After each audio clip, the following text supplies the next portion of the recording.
Welcome. Today we work through peptic ulcer disease. We follow one patient from epigastric pain to a confirmed ulcer, and out the other side to eradication and prevention. Along the way, we build the two mechanisms that cause almost every ulcer you will see: Helicobacter pylori infection and anti-inflammatory drugs. We will cover the complications that turn this into an emergency, the testing pitfalls that produce false negatives, and who needs a protective medication before they ever ulcerate. Let us begin. Let me present a patient. A 58-year-old man comes to clinic with 2 months of gnawing pain in the upper middle abdomen. He describes it as a burning, boring ache. Notably, the pain gets worse after he eats, not better. He has been taking ibuprofen every day for knee arthritis, and he also takes low-dose aspirin for his heart. Hold on to 2 details. The pain worsens with food, and he is on 2 drugs that injure the stomach lining. Both will matter enormously. Every teaching point ties back to him. Here is what you will take away. First, define a peptic ulcer and separate it from an erosion, a distinction of depth that matters. Second, explain the 2 dominant causes: Helicobacter pylori infection and anti-inflammatory drug use, including how each one actually injures the mucosa. Third, recognize the classic presentation and the 4 complications that can turn a nagging pain into a surgical emergency: bleeding, perforation, penetration, and obstruction. These anchor the first half of the video. Continuing. Fourth, test for Helicobacter pylori correctly, which means knowing the tests and, just as importantly, the medications that cause false negative results. Fifth, know when a patient needs endoscopy rather than empiric treatment, and which ulcers must be biopsied. Sixth, apply eradication therapy, confirm cure, and identify the patients who need a protective acid-blocking medication while taking aspirin or anti-inflammatories. With those in hand, let us return to the case. Let us take the history. The pain is centered in the upper middle abdomen and comes in waves. It reliably worsens within an hour of eating, which is why he has started skipping lunch. He has mild nausea but no vomiting. He denies black or bloody stools, though he admits he has not looked closely. Antacids help for perhaps an hour. He has lost a few pounds, mostly from eating less. That pattern, pain worsened by food, points us toward one ulcer location in particular, and we will name it shortly. Now the relevant background. He takes ibuprofen daily for knee osteoarthritis and low-dose aspirin prescribed for cardiovascular protection. That combination roughly multiplies his risk of a gastrointestinal bleed. He smokes and drinks alcohol in moderation, both of which impair mucosal healing. He has no prior ulcer, is not on a blood thinner, and takes no steroids. Notice that his medication list alone predicts this diagnosis. In peptic ulcer disease, the drug history is not background information, it is the leading clue. The exam is focused and reassuring. His abdomen is soft with mild tenderness in the upper middle region. Critically, there is no guarding, no rigidity, and no rebound tenderness. Those would suggest perforation and peritonitis. He is not pale. His vital signs are normal, and a rectal examination shows brown stool without melena.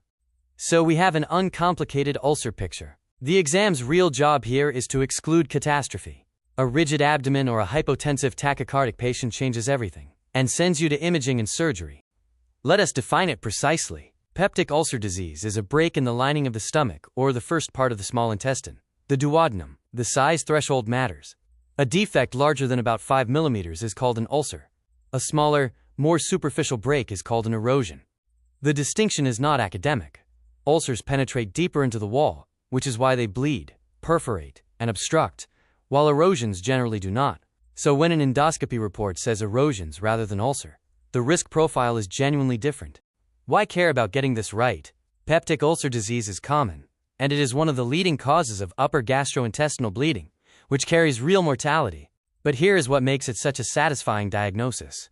Both dominant causes are treatable and largely preventable. Cure the infection and the ulcer usually never returns. Stop or protect against the offending drug, and you prevent the next one. Few conditions offer that. Recognizing peptic ulcer disease is therefore not just diagnosis, it is an opportunity for genuine prevention. Start with why the stomach does not digest itself.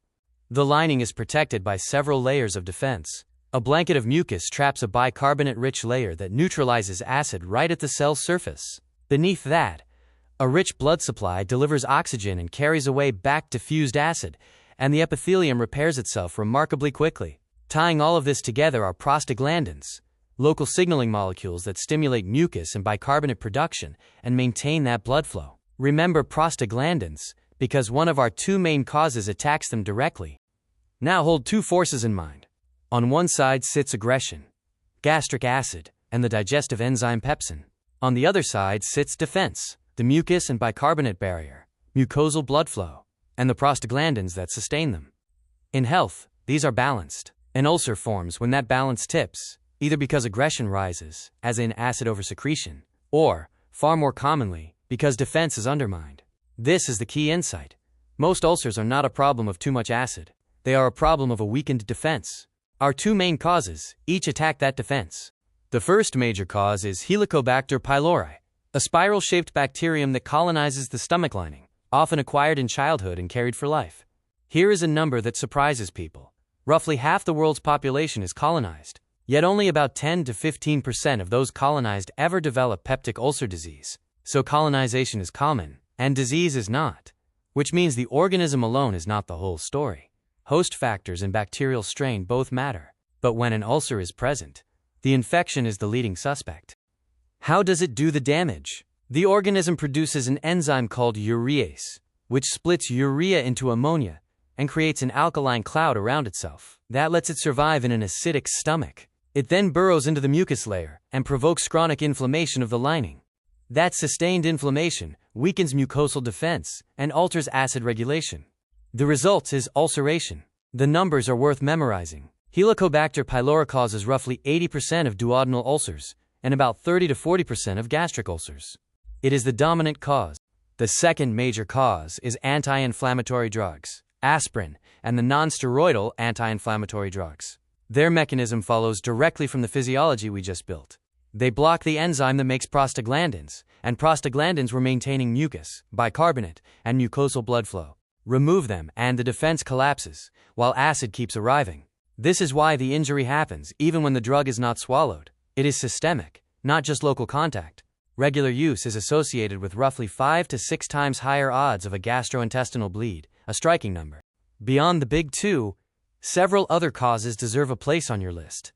Smoking and heavy alcohol use impair healing. Malignancy matters enormously. A gastric cancer or lymphoma can present as what looks like a simple ulcer, which is why gastric ulcers get biopsied. Steroids alone are a weak risk, but combined with anti-inflammatories, they clearly raise it. Bisphosphonates can injure the lining. Crohn's disease can involve the upper tract, and in immunosuppressed patients, viral infections like cytomegalovirus and herpes simplex cause ulcers. Some remain idiopathic. One rare cause is worth knowing by name: Zollinger-Ellison syndrome. Here, agastrin-secreting tumor, a gastrinoma, drives relentless acid oversecretion. This is the exception to our earlier rule. It truly is a problem of too much acid rather than weakened defense. Suspect it when ulcers are multiple, refractory to good therapy, located in unusual distal positions, or accompanied by diarrhea, and when Helicobacter pylori and anti-inflammatory drugs have both been excluded. It is uncommon, but missing it means treating the same ulcer over and over without ever addressing the cause. A distinct scenario is the stress ulcer in critical illness. These occur in patients whose mucosal blood flow is compromised by severe illness. The recognized risk factors are mechanical ventilation, coagulopathy, a history of gastrointestinal bleeding, and steroid use. Patients carrying these deserve preventative acid suppression with a proton pump inhibitor while they are critically ill. This is a different problem from the outpatient ulcer we are following, but you'll be asked about it on rounds constantly, so keep the risk list in your pocket. Prophylaxis here is standard practice. Now the symptoms. The hallmark is gnawing or burning pain in the upper middle abdomen. The relationship to food is the classic teaching point. A duodenal ulcer is typically relieved by eating. Food buffers the acid arriving downstream, with pain returning hours later or at night. A gastric ulcer is typically worsened by eating, because the meal stimulates acid production right where the ulcer sits. Our patient's pain worsens with food, which points toward a gastric ulcer. Do not rely on this pattern alone. It is far from perfect, but it is a genuinely useful bedside clue. Now the complications. And bleeding is the most common. An ulcer erodes into a vessel in the wall and hemorrhage follows. Presentations range widely. Black tarry stool called melena, vomiting of blood, or vomiting of dark material described as coffee grounds. Some patients present only with fatigue and iron deficiency anemia from slow chronic loss. In an unstable patient, This is a true emergency, requiring resuscitation and urgent endoscopy to stop the bleeding. Always ask about stool color and look for anemia, because the patient may not volunteer it. Two related complications involve the ulcer eating all the way through the wall. Perforation means it breaches into the free abdominal cavity, spilling contents and causing sudden, severe pain with a rigid, board-like abdomen. Free air is seen on imaging, and this is a surgical emergency. Penetration means the ulcer instead burrows into an adjacent organ, most often the pancreas, which typically changes the pain to a boring, constant ache radiating to the back. A patient whose ulcer pain suddenly becomes severe or moves to the back needs urgent evaluation. The fourth complication is gastric outlet obstruction. Repeated ulceration and healing near the stomach outlet produces swelling and scarring, and the associated dysmotility compounds it. The stomach can no longer empty. Patients report vomiting of undigested food eaten hours earlier, early fullness, bloating, and weight loss. On examination, you may hear a succussion splash, the sound of retained gastric contents when the abdomen is rocked. Management addresses the obstruction and treats the underlying ulcer, and malignancy must be excluded as the cause of the narrowing. Now the workup. Every patient with a peptic ulcer must be tested for Helicobacter pylori. 3 tests dominate practice. The stool antigen test detects bacterial protein in the stool. The urea breath test has the patient swallow labeled urea, which the organism's urease enzyme splits, releasing labeled carbon dioxide that is measured in the breath. And if the patient is already undergoing endoscopy, a biopsy can be placed on a rapid urease test card. All 3 are active infection tests, meaning they detect the organism now, not merely past exposure, which is exactly what we want. Here is the pitfall that catches residents constantly. All 3 active tests can be falsely negative if the patient is taking antibiotics, bismuth, or a proton pump inhibitor. These suppress the organism enough to escape detection without curing it. So whenever possible, hold those medications before testing. A proton pump inhibitor for a week or 2, and antibiotics or bismuth for about 4 weeks. Serology, the blood antibody test, is different. It stays positive after cure, so it cannot confirm active infection. It is useful mainly to exclude infection in low prevalence settings. Endoscopy is the definitive diagnostic test. It is required when the patient has alarm features, bleeding, anemia, weight loss, persistent vomiting, difficulty swallowing, or older age with new symptoms, and when empiric therapy has failed. The critical rule is this: biopsy every gastric ulcer. A gastric ulcer can be a gastric cancer in disguise, and biopsies also confirm Helicobacter pylori. Duodenal ulcers are essentially never malignant, so they do not require the same routine biopsy. That single distinction prevents missed malignancy, and it is a favorite examination point. Some gastric ulcers earn a second look. Repeat endoscopy in about 6 to 12 weeks when the ulcer was larger than 2 centimeters, when it had features concerning for malignancy, when the patient carries gastric cancer risk factors, such as a family history, Helicobacter pylori infection, atrophic gastritis, or intestinal metaplasia on biopsy, or age over 60, and whenever symptoms persist despite treatment. The purpose is to confirm the ulcer has actually healed, because a gastric ulcer that fails to heal is a cancer until proven otherwise. Documented healing is the reassurance. Treatment follows a simple fork. If Helicobacter pylori is present, eradicate it. This is the test and treat principle, and curing the infection dramatically reduces ulcer recurrence. If the organism is absent, the ulcer is usually drug-induced, and the treatment is acid suppression with a proton pump inhibitor to let the mucosa heal. Running alongside both paths is the single most important intervention. Stop the offending anti-inflammatory drug if you possibly can, or reduce it and protect the stomach. Treating the ulcer while the injury continues is a losing battle. First-line eradication is bismuth quadruple therapy. 4 agents for 14 days. The antibiotic metronidazole, the antibiotic tetracycline, bismuth, and a proton pump inhibitor. The 2 antibiotics kill the organism. Bismuth adds direct antibacterial action and coats the mucosa, and acid suppression raises the stomach pH, so the antibiotics work better. Combination pills exist to reduce the pill burden and improve adherence. And adherence is the whole game here. An incomplete course breeds resistance and treatment failure, so counsel the patient explicitly to finish all 14 days. Peptic ulcer disease is not the only reason to hunt for this organism. Test and treat is also indicated in gastric malt lymphoma, where eradication alone can induce remission after resection of an early gastric cancer, in patients with a family history of gastric cancer, in unexplained iron deficiency, anemia, in immune thrombocytopenia, in uninvestigated indigestion in a patient under about 60 without alarm features, and before starting someone on long-term anti-inflammatory therapy. That last one is prevention, clearing the infection before you add the second insult. Eradication is not assumed. It is confirmed. Perform a test of cure about 4 weeks after finishing therapy, and hold the proton pump inhibitor for 1 to 2 weeks beforehand. Otherwise, you recreate exactly the false negative we discussed. Acceptable tests are the stool antigen, the urea breath test, or endoscopy with a rapid urease test, if the patient needs a scope anyway. Do not use serology. It stays positive regardless. Confirming cure matters because resistance is rising, and a patient who still harbors the organism will simply ulcerate again. 2 more pieces round out treatment. Lifestyle change means stopping smoking and probably reducing alcohol. Both impair healing. Notably, diet itself does not appear to play a meaningful role, so the traditional bland ulcer diet is not evidence-based. Patients find that liberating. Surgery is now uncommon, reserved for disease truly refractory to medical therapy, and in that situation, always rule out ongoing anti-inflammatory drug use first, because covert use is the usual explanation. Surgery is also needed for complications, perforation, uncontrolled bleeding, or obstruction. Now prevention, which is where you protect patients before they ever ulcerate. Give a proton pump inhibitor to a patient taking aspirin, or an anti-inflammatory who has a history of ulcer or gastrointestinal bleeding, and who additionally either takes an antiplatelet agent or an anticoagulant, or has at least 2 of the following: age over 60, steroid use, or indigestion. Patients at genuinely low bleeding risk are unlikely to benefit, so this is targeted prophylaxis, not a reflex for everyone on anti-inflammatories. Apply the criteria deliberately. A second preventative option is changing the drug itself. Switching from a non-selective anti-inflammatory to a selective COX-2 inhibitor reduces both ulcer formation and gastrointestinal bleeding. But it comes with a trade-off: an increase in cardiovascular events. So reserve this switch for patients at low cardiovascular risk who are not already taking aspirin. Note the irony. If the patient is on aspirin for heart protection, much of the gastrointestinal advantage disappears. This is a genuine risk-balancing decision, stomach versus heart, and it must be individualized.